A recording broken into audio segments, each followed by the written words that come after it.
All right, welcome everyone. My name is Dr. TASHA Iglesias. I'm going to rely on a short video to give you a little bit of an intro about myself. So here we go, and then we'll explore the tabs of my life so far.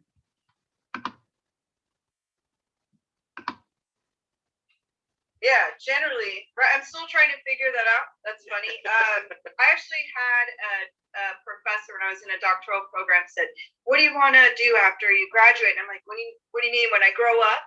Is that what you're asking? Yeah. But I'm very fortunate.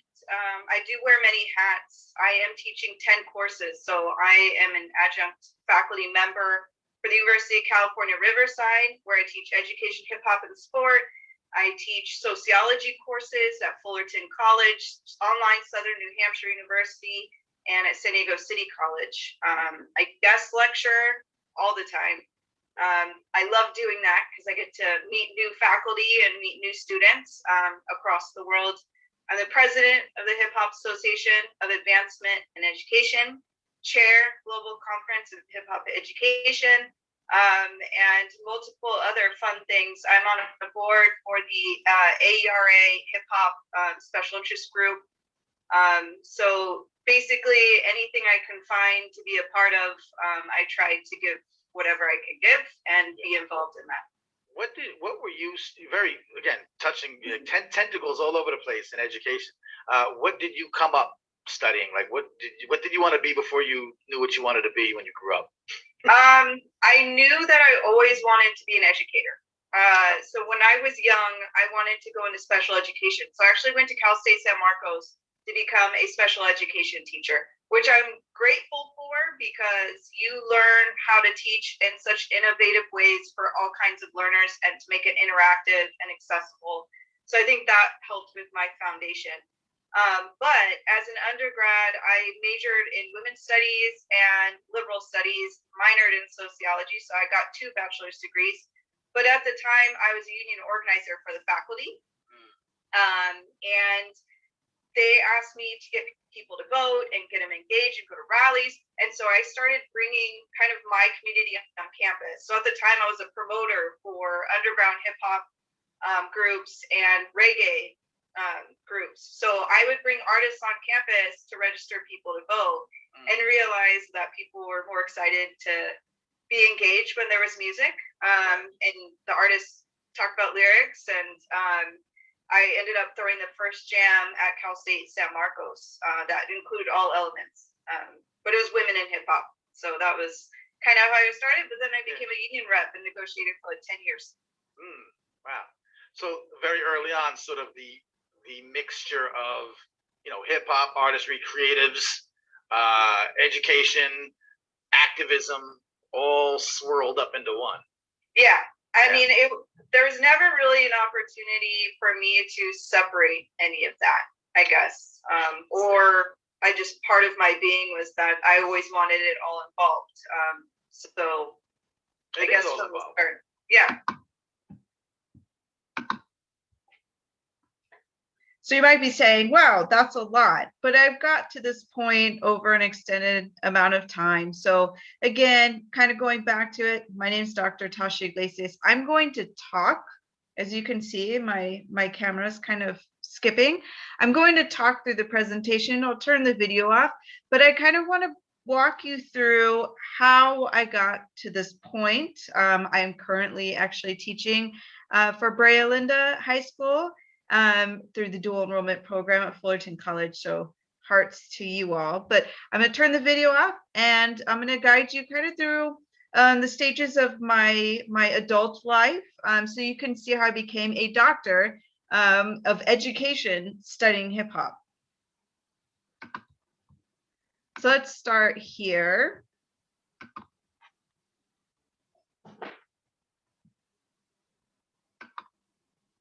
So part of it, in the beginning, I kind of went over my educational background. So I did get a bachelor's degree in liberal studies and women's studies, but originally I just wanted to get a bachelor's degree in liberal studies and become a special education teacher, probably for junior high or high school. But once I got there, I realized that there was so much red tape and I couldn't really use all these different tools and techniques that I had been taught that were effective with the youth. So I felt like my hands were tied. One of the programs that really kind of sparked my interest was the Women's Studies Department and Sociology Department as an undergrad, because at the time I was starting to get really politically active. So I'll show you that real quick. So before we go there, I think it's really fun to look at schools. So I went to California State University, San Marcos. It's in northern San Diego. If any of you ever have any questions about going here, it's a beautiful campus, it's a great school, and there's a lot of student engagement. So you can even see here, kind of in the middle right here, there are people protesting, which I think is awesome, because Cal State San Marcos is now known as being one of the universities that is very active for student protests.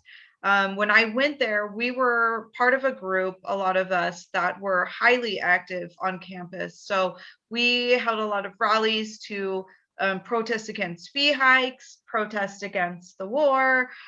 So kind of our typical undergrads. But one of the biggest things that we did was really fight for the Educational Opportunity Program.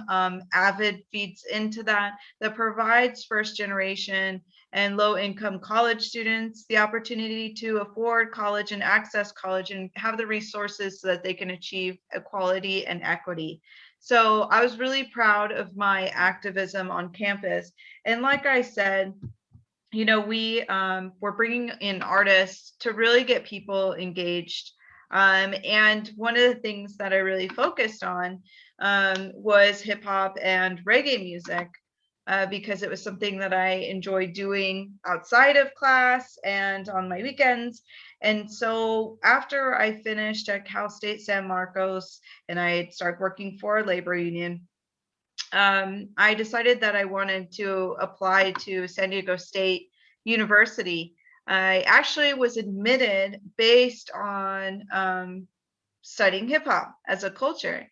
But at the time, hip hop was kind of looked down upon. And they tried to encourage me not to study hip hop because it would be very hard to do at that time. There was not a lot of literature or research on it. And so they encouraged me to pursue studying what I did professionally, which was working. At the same time that I was in my master's program, so you see a lot of fun pictures of me. This one is in New York with some female MCs. I'll talk about that later. And this is Monk. He's a graffiti writer. He's a vice president of my organization. But what the picture I'm trying to pull up here, this is me. I was 26 years old in a master's program, and surprise, I am pregnant. So I actually had my wonderful son in the middle of my master's program, and I wrote my thesis while taking care of him as a toddler.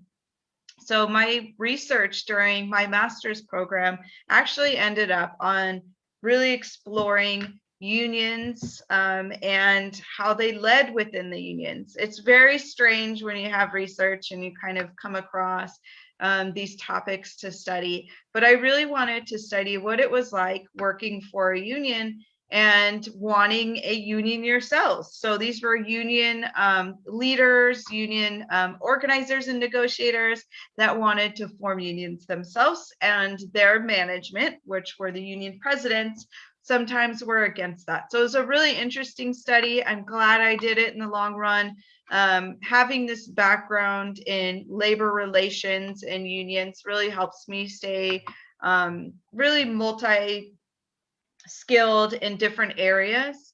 But also at the same time, I decided that, you know, I have my son, I can't work for a union for much longer. It requires a lot of hours and a lot of time.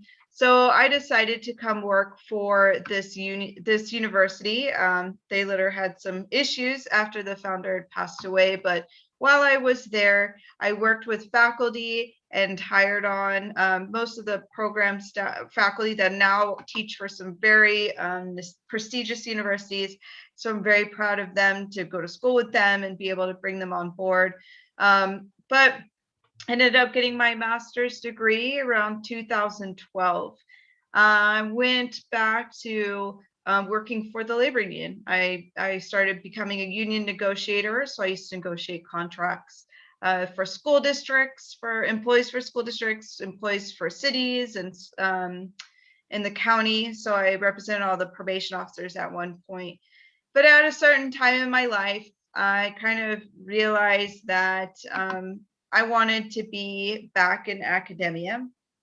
I wanted to go back to teaching. Teaching was always my favorite thing to do. So I started really exploring doctoral programs and came across Cal State University Long Beach. So at this point, I'd gone to Cal State University San Marcos, and then I went to San Diego State, and then applied to Cal State University Long Beach. I also applied for the University of California, or University of San Diego, USD, down in San Diego. I got admitted into both, but chose Cal State University Long Beach because it would allow me to also work, because I was a single mom. So I was able to still work and go to school. I went to school on Wednesday evenings from 5 to 10 p.m. And all day on every other Saturday. So my life was really consumed by my doctoral program and working and raising my son. And so while I was in that program, I started returning to my culture, which is what I identify as hip hop, and going to jams, and realizing that in the educational field, there was all this research talking about why people fail in education. So I was looking at foster youth because I had helped mentor foster youth along with Saddleback Church in the County of Orange. And so the County of Orange and Saddleback Church asked us to run a hip hop event for foster youth. And at that event, we're sitting there listening to records, and they're learning how to DJ and break, and we were writing. And the foster youth actually had a lot of questions and felt very comfortable about asking, how they apply to college, and asking what they should study. So obviously I have a doctorate in educational leadership with higher education. I love talking about college. I love being in college, and I love helping anyone who wants to go to college for anything. So you could become specialized in HVAC for air conditioning. There's college classes for that. There's college classes to become a land surveyor. And so it's not just about teaching as a faculty member when you go to college. There's so many ways that you can take these courses to benefit you. But I digress. When I had this event, I started to put together what I was learning in school with my experiences. And luckily in this round, in this program, they were supporting it. I was able to articulate it at that point, why I believed hip hop as a culture could be used as a source of empowerment. So I ended up writing my dissertation on this, and I created a learning community and worked with foster youth and collected data. So my dissertation ended up being Each One Teach One: The Impact of a Hip Hop Learning Community on the Cultural Wealth of Foster Youth in Higher Education.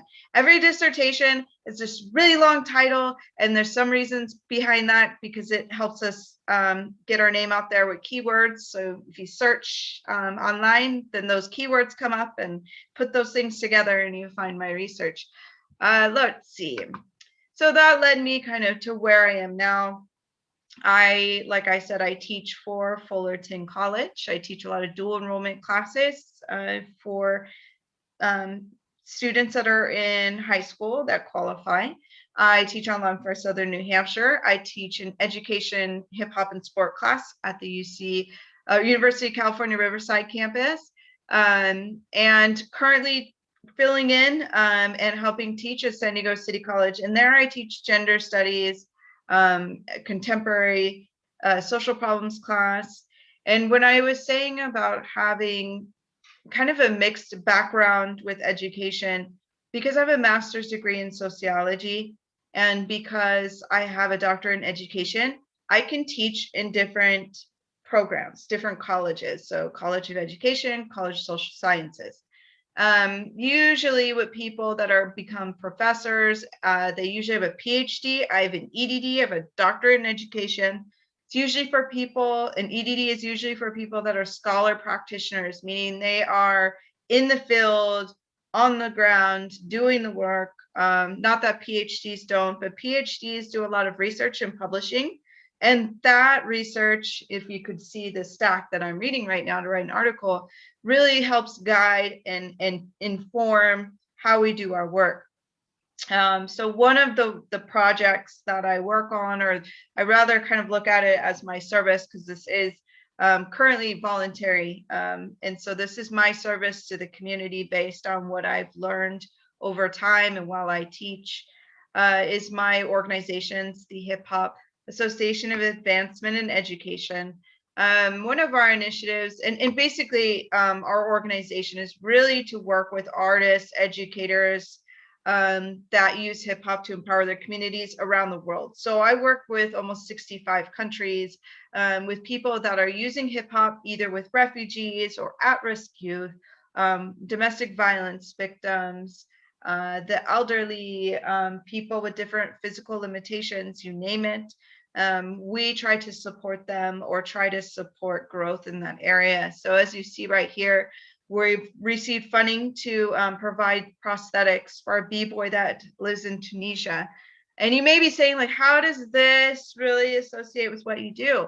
Well, I teach education, hip hop, and sport, and I teach sociology.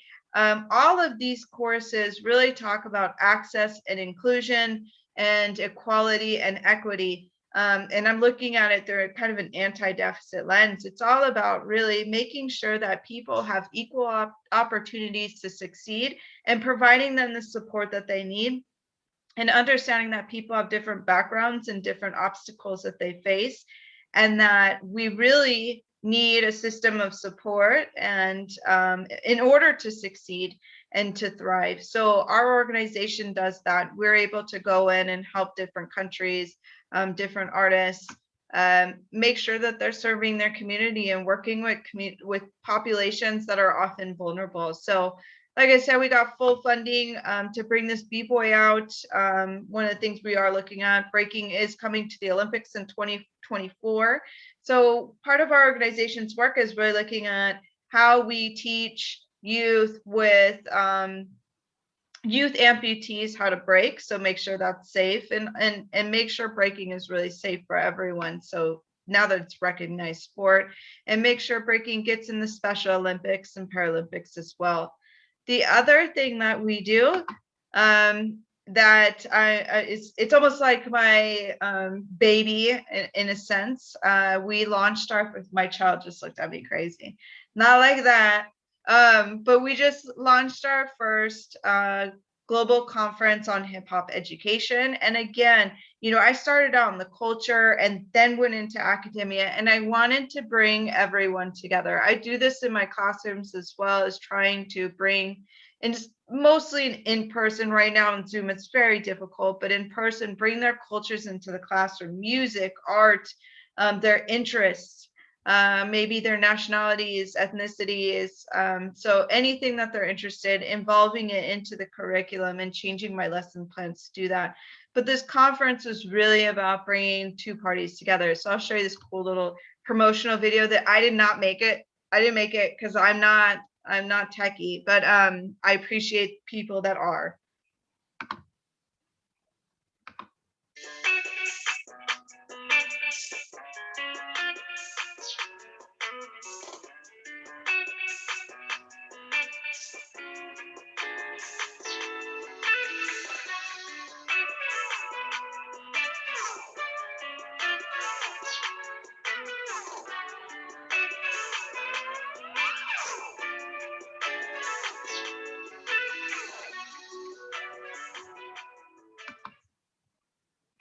And I think one of the best parts about being so diverse with my research and continuing to learn, so I'm constantly reading, I'm constantly watching, you know, podcasts and communicating with different scholars or practitioners to see what's new in the field and what's working across cultures, really, because hip hop is a global culture. It allows me to work on so many different projects. Working with screenwriters, working with major record artists, and helping the Universal Hip Hop Museum, which is being built out in the South Bronx, develop their timeline of history. A lot of my research and what I focus on is breaking, but also really looking at how our notions of supporting each other, which is a sense of belonging and a sense of family, peer support, mentorship, the idea that when you get into the hip hop culture, you can do anything that you want to do as long as we're here to help you and show you the way. So you have this constant kind of cheering section, and also people that have been able to navigate those different institutions. And when I look at what I see, when I look at academia and see populations that need that extra support, I think of my culture. So I'm able to kind of bridge those two together and have those conversations. So like I said, this is our organization. This is Monk. He actually builds prosthetics. So he's got an excellent background and is a community service member. He lives out in Grand Rapids, Michigan. We have a director of advocacy, Kendrick, Dr. Dando. Dr. Dando has a great job. He's a professor and looks at language and looks at the connections between comics and hip hop, literary life, and it's amazing. So I would say, as you're looking forward and you're trying to choose a career, so I'll go back to this. I wish, if I look back on it, I wish I would have felt more confident on my path. I wish in my master's program, I said, no, I'm going to study hip hop because it's what I want to study and it's what I'm passionate about, and had the courage to pursue that all the way through at that point. But I'm grateful that my life kind of zigzagged and I kind of got lost a little bit, but it really gave me such an incredible, diverse background that I'm able to just kind of switch and help people that work in very different types of jobs. So I'm grateful for the path that I chose and kind of had to run. So I think that for advice for young people that are beginning to go into college, I think having an open mind and really thinking about what it would look like to go to work and just enjoy going to work. So I love it. I love almost every aspect of my job, of my community service. And please know that I'm always accessible to students, to anyone that wants mentorship. So if you ever want to contact me, you can go to my website. It's hhaae.org. So it's hey, right here. And that's me. You can email us at right there, tasha.iglesias at hotmail. Yeah, I have a hotmail. Hotmail.com. I'm more than happy to help all of you. And I wish you the best as you get ready for college and start your own journeys. And I hope you end up in a place where you just love what you do and just really enjoyed the journey. So I wish you all the best. Hope to hear from some of you. And please, like I said, send me any questions that you like.